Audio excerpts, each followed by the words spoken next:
சிவபெருமானோட எந்த முகம் முருகன் தெரியுமா?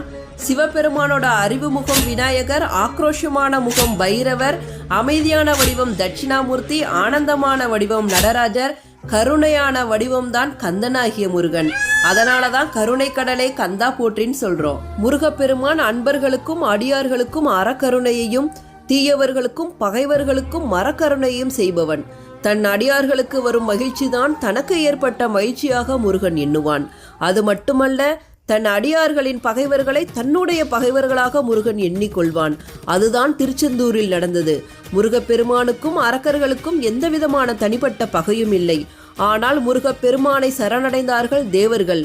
அவர்களுக்கு கருணை காட்ட முருகன் முடிவு செய்தான். அதனால் தன் அடியார்களின் பகைவர்களை தனது பகைவர்களாக அவன் எண்ணினான். முருக பக்தர்கள் பகைவர்களை கண்டு அஞ்ச வேண்டியதில்லை. ஏனென்றால் முருக பக்தர்களோட பகைவர்கள் அந்த முருகனுக்கும் பகைவர்களே. இதை மெய்ப்பி